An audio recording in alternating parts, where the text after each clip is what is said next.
जय Hind defence aspirants. मैं दिव्यांशु पांडे स्वागत करता हूं आपका हमारे चैनल पर। रशिया ने यूक्रेन पर intermediate range ballistic missile fire कर दी है और अपना न्यूक्लियर डॉक्ट्रिन पॉलिसी को भी चेंज कर दिया है, जो कि अमेरिका और वेस्ट नेशंस के लिए काफी चिंताजनक बात है। तो ये रशिया के द्वारा क्यों किया गया है और इसके आगे के परिणाम क्या होंगे, इसको हम आज के सेशन में डिस्कस करेंगे। तो चलिए शुरुआत करते हैं।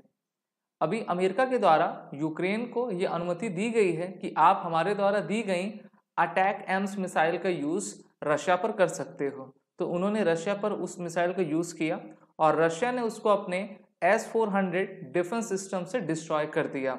जितने मिसाइल्स या फिर अन्य इक्विपमेंट के माध्यम से यूक्रेन रशिया पर हमला कर रहा है, उसका रशिया जवाब दे रहा है और दोनों के बीच जो है युद्ध को होते हुए 2.5 साल से अधिक हो गए हैं। नेक्स्ट ईयर फेब 2025 में इस युद्ध को 3 साल हो जाएगा। और अभी हमारे जो रशिया के प्रेसिडेंट हैं, जिनका नाम व्लादिमीर पुतिन है, उन्होंने कल ही एक वीडियो जारी किया और उन्होंने कहा कि the Kremlin fired a new IRBM missile at Ukraine on Thursday in response to Kyiv's use of this week American and British missile capable of striking deeper into Russia. अच्छा, ये अमेरिका ने अनुमति क्यों दी है? क्योंकि अमेरिका में अभी elections हुए हैं। इलेक्शंस में जो बाइडेन कमला हैरिस हार गए हैं और 20 जनवरी 2025 से डोनाल्ड ट्रंप आएंगे। तो उस समय तक, यानी कि लगभग 2 महीने का समय इनके पास है। उस समय तक ये जितनी भी अनस्टेबिलिटी क्रिएट करना चाहते हैं वो उसको कर रहे हैं और इसी बात को व्लादिमीर पुतिन के द्वारा दोहराया गया है।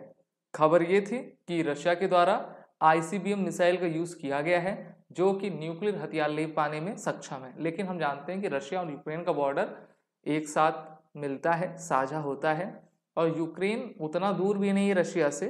ICBM मिसाइल का यूज वहां पर होता है जहां पर एक महाद्वीप से दूसरे महाद्वीप में फायर करना हो। बाकी इंटरमीडिएट रेंज मिसाइल सक्षम रहा करती है 2000, 3000, 4000 किलोमीटर तक के रेंज में जाने को। और अभी जो है यूक्रेन के डिनिप्रो सिटी में जो है IRBM मिसाइल को फायर किया गया है। रशियन प्रेसिडेंट व्लादिमीर पुतिन के द्वारा ये वार्न किया गया है कि the US air defence system would be powerless to stop the new missile, यानी कि जो रशिया के द्वारा यूक्रेन में मिसाइल्स आपकी भेजे जाएंगे उसको US का कोई भी डिफेंस सिस्टम आने से रोक नहीं पाएगा। Which he said it flies at 10 times the speed of sound and which he called a Oreshnik Russian for hazelnut tree. ठीक है, तो देखिए जो बैलिस्टिक मिसाइल्स होती हैं उनकी रेंज 10 to 20 मैक की रहा करती हैं और हम जानते हैं कि वर्ल्ड में सबसे 2 ऐसे बड़े देश हैं जिनके पास सबसे अधिक हथियार है, तो एक अमेरिका है और दूसरा रशिया है। अमेरिका और यूरोपियन नेशन यूक्रेन को लगातार मदद देते जा रहे हैं। He also said that it could be use to attack any Ukrainian ally whose missile are use to attack Russia, यानी कि रशिया ने धमकी दी है कि अगर वेस्टर्न नेशंस यूक्रेन को मदद करेंगे और वो मिसाइल रशिया की डीप सिटी में आपकी पेनिट्रेट करेगी तो आप भी सुरक्षित नहीं रहेंगे। और इसी को लेकर पोलैंड, स्वीडन के द्वारा अपने नागरिकों को ये संदेश दिया गया है कि आप भी युद्ध के लिए तैयार रहिए, कभी भी रशिया हमारे ऊपर धावा बोल सकता है, क्योंकि डर का माहौल है। The UK government issued a statement condemning Vladimir Putin for escalating the conflict in Ukraine by using a ballistic missile with a range of several thousand kilometers। तो यूके के द्वारा रशिया के इस कदम को कंडेम किया गया है कि रशिया ने ये आपका गलत किया है और इस प्रकार के घातक मिसाइल का उपयोग वो यूक्रेन के तरफ आपका कर रहा है। He added that countries which would be targeted would be given advance warnings to evacuate to safety। तो रशिया का कहना ये है कि जब भी हम इस प्रकार के मिसाइल का यूज करते हैं तो हम पहले एडवांस वार्निंग दे देते हैं, जिससे कि वहां के लोग एक सेफ बंकर में चले जाएं। In response to the use of American and British long range weapons on November 21 of this year, Russian arm forces launch a combined strike on one of the facilities of the Ukraine defence industry. तो देखिए Ukraine defence industry पर इन्होंने हमला किया। इन्होंने Ukraine के power centre पर जहां से बिजली आपकी क्रिएट होती है उसको आपका ध्वस्त कर दिया है। His comments are aimed at UK and US who are allies of Ukraine have allowed their Storm Shadow missile and the ATACMS weapons respectively to be used to fire target in Russia।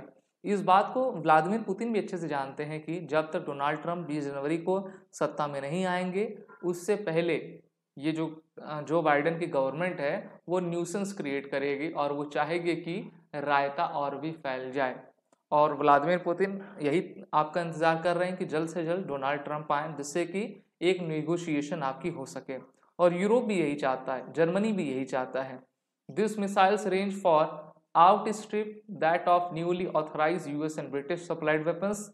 The distance from Moscow to London is around 2500 km, suggesting the range of the new missile could threaten the UK।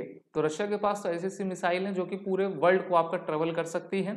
Russian military claimed that they had shot down 2 British-made Storm Shadow missile after receiving reports that debris from the weapons had been discovered in the country's Kursk region।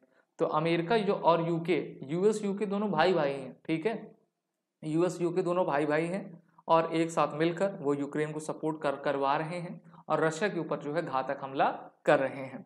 वहीं पर Vladimir Putin ने अपने new nuclear doctrine को sign कर दिया है। उसका title दिया गया है the basic principles of state policy on nuclear deterrence. Vladimir Putin approved changes to nuclear doctrine, chilling rules by which the country would now use its atomic arsenal। अच्छा, इस नई न्यूक्लियर डॉक्ट्रिन पॉलिसी में क्या कहा गया है?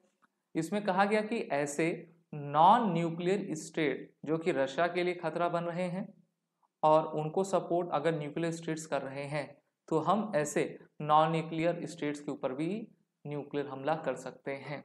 तो ये कहा गया है कि says that an attack from a non-nuclear state backed by a nuclear state will be viewed by Russia as a joint attack on it।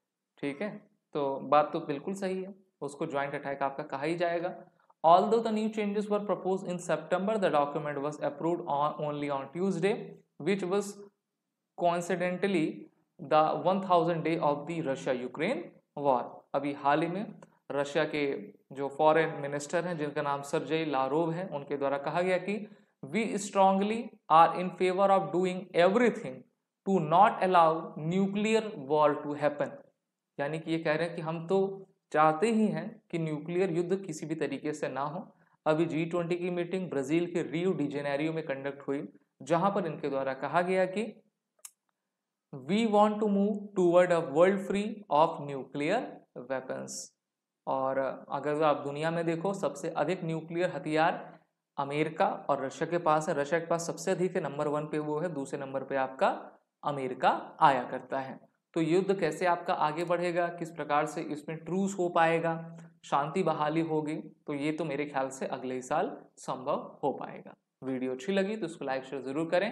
आप अपने आने वाले एग्जाम की तैयारी करने के लिए हमारे कोर्सेज बंडल्स सीरीज को लीजिए, अपनी तैयारी करिए, वॉर 10 कोड का यूज करें। जय हिंद। अगर आप एक डिफेंस एस्पिरेंट हैं और SSB interview, NDA, CDS, AFCAT जैसे एग्जाम्स के लिए प्रिपेयर कर रहे हैं, तो आप एसएसबी क्रैक एग्जाम्स के कोर्स को चेक करना ना भूलें। आप हमारी लर्निंग एप्लीकेशन को गूगल प्ले स्टोर से भी डाउनलोड कर सकते हैं।